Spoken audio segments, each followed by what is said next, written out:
Hey guys, it's Logan here with Hydra572. Now, as you know, if you're following us on Twitter or Instagram or anything like that, I recently purchased my first vehicle. It's a gold Nissan Juke, and now that I have a car, it makes a lot more sense for me to have a bug-out bag. And as much as I would like to just walk into a store, $300-400, and buy a bug-out bag and everything that I would want to put in it, that's not where I'm at financially right now. You know, I'm saving up for a really expensive camera, and I'm buying other stuff to review. In between that and just gas to get around town and other expenses, eating out and stuff like that, I just didn't have that kind of cash, and I think that's the kind of position that we're all in. We would love to be able to go out and just buy whatever we would like to put in our bug-out bag, but that's not really the case right now, for me anyway. So I thought it'd be cool to show you guys me putting together a bug-out bag, only from stuff that was already around my house and that was already in my collection. So yeah, that's the concept behind this video. It's just my zero-cost bug-out bag, hopefully giving you guys some ideas for what to throw in your bag from just stuff around your place, assuming that you're already sort of into the knives hobby. If not, you know, there are other great ways that you can get started cheap, and I'll talk about that throughout the video. So the bag that I'm building off of is not a very tactical bag. It's a hiking pack made by Go-Lite. I won this bag at an auction at the Go-Lite store in Boulder years ago, actually. It's a hiking pack that I don't use all that much anymore. I don't know, I've got a couple other packs, and this one is the one that's most definitively mine as opposed to one of my parents', so I thought it would be a good bag to start with. In the future I would like to replace it with a different bag, maybe some MOLLE capability, a larger pack, so I can fit some more stuff. So yeah, that'll be the bag. And I'll go ahead and get started with the stuff that we have on the log. Here we have a little Coleman entrenchment tool. Really simple design, little thing. Probably won't see a review just because it's not the highest quality, but I do have it, and that's what's important, so it'll be going in the bag. So, just like that, we got ourselves a little shovel. Flip it the other way, and we have a little pick in case I need to break up clay. We do have a lot of clay out here in the Colorado landscape. So, there's my shovel entrenchment tool. Possibly doubling as an axe if I needed to, if the SOG failed for some reason. Speaking of which, here's my SOG hand axe. Pretty cool little low-cost option, great for something like a bug-out bag. If you had to do some chopping on some small wood, this would be the way to go. Hopefully in the future I will be replacing this with a saw system of some sort, because I do believe that would be more efficient. But for now, this is what I've got, and I think it would perform great if it needed to. It can be obnoxious to deal with. I've gotten blisters from it before, but as I said, this is just the stuff that I've already got. Here we have the Leatherman Wingman. Probably would have preferred the Sidekick if I had my choice, but I've already given it away to Chad. Great little multi-tool. You can check out my review on the Sidekick. It's a similar tool. So yeah, some pretty high quality implements. Got a large old pair of scissors there. Your plier head.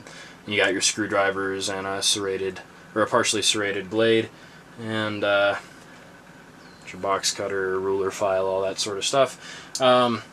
Hopefully in the future replacing with a higher quality, more purpose-built multi-tool. Got some nylon cord that I had sitting around. If I had to guess, that's, I don't know, maybe 10 feet. Not a whole shitload, but better than nothing. Got toe warmers, hand warmers, have an emergency space blanket, some more hand warmers. I think the space blanket would be exceptional if it was wet and cold. Got a couple of Bic lighters here in case I needed to start a fire. I would love to use the Zippo, but I don't want to have to bring along fuel, and Zippo fuel evaporates and all that, so Bic lighter seemed like the best choice. Here, my fixed blade is a Buck Nighthawk, partially serrated. It is the old model, which is part of the reason why it's going in. Doesn't need to be reviewed, doesn't need to be sitting around in my drawers. Great blade, don't want to get rid of it, and bug-out bag seems to be a great place to go. In the future, probably replacing with maybe two fixed blades, maybe a more fighting blade style, and a larger woodcraft blade like an Ontario or an SE, something like that. But for now, for batoning, this would do great. It's a very sturdy blade. Got my cheap little Gerber flashlight. Hopefully sometime soon I'll be replacing the Maglite XL50 as my large flashlight for carry, and the Maglite XL50 can come in here because it is very bright and it does have a strobe. And here's my little Victorinox Swiss Army knife. Not exactly sure which model this is. It's a medium duty, one of their mid-sized ones. Again, just more little functions, all things of that description. It's got the toothpick and tweezers, and I thought I'd throw it in here because I haven't been carrying it so much since I went up to the 2 multi-tool carry. And so yeah, maybe there you can see the bag a little bit better. Not huge, but I think it should fit everything that I'm showing in this video rather tightly. And I'll go ahead and move on to clothes. I do live in Colorado, so it can be pretty cold and unpredictable around here, especially at high altitude, rain and all that. So clothes will be a pretty large component of this bag as well. So first thing, got a Peak Performance rain jacket here. Like I said, it can be rainy and unpredictable, and getting cold up at high altitude, getting wet, not a great plan. So that is in there. Got myself a little balaclava ski mask. Very helpful for high winds. Keep your face nice and warm. Keep your face concealed if for whatever reason you had to. Got a hat there. Some big old hiking socks. Large, very insulated. Got a pair of gloves. Not sure who makes all this stuff. These are Thinsulate. You know, just for the cold. See who makes these socks really quick. The socks are made by Wolverine. I didn't know that, but I like that name, so Wolverine. Maybe that's a model number, I don't know, or a model name. I don't know why you would have a model name on socks.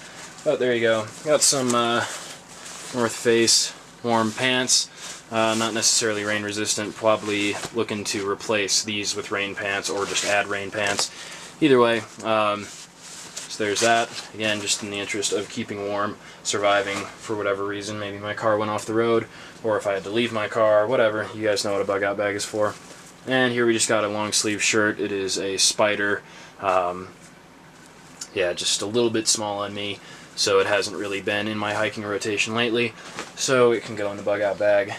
And here we got a nice old pair of Magnum boots.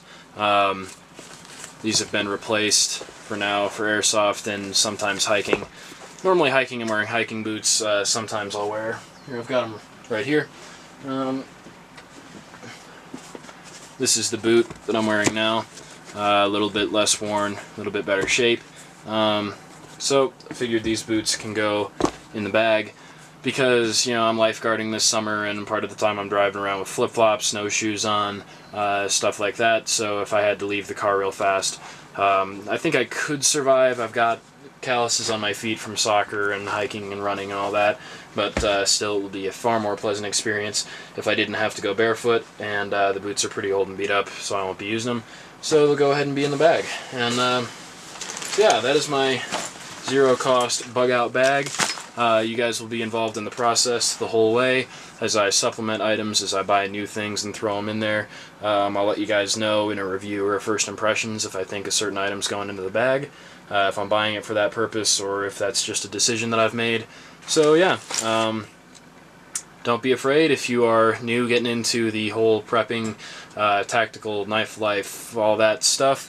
You know, you can do some pretty low-cost stuff, even if it's just a bag in your car with a cheap multi-tool from the store and a Zippo lighter, or sorry, and a Bic lighter, and some warm clothes that maybe don't fit you so well. That is significantly more prepared than most people are, and it will serve you well. Some things that I'm looking at adding, like I said, the bigger bag, just some higher quality tools throughout. Not sure what I'm going to do about the shovel and the saw system, but I'll get it figured out. I'll be buying products to review and test. And water filtration at some point, probably throwing just some power bars and stuff in there as well. Obviously no firearm, 17, and honestly it's not in my budget right now to be buying a $500 firearm to throw in there, because I would like to buy a couple of $500 firearms just to use. So yeah, that's where I'm at right now. Like I said, you guys will be updated along the way. Thank you for watching. Throw me a comment, tell me what's in your bug out bag, suggestions, anything like that, very much appreciated.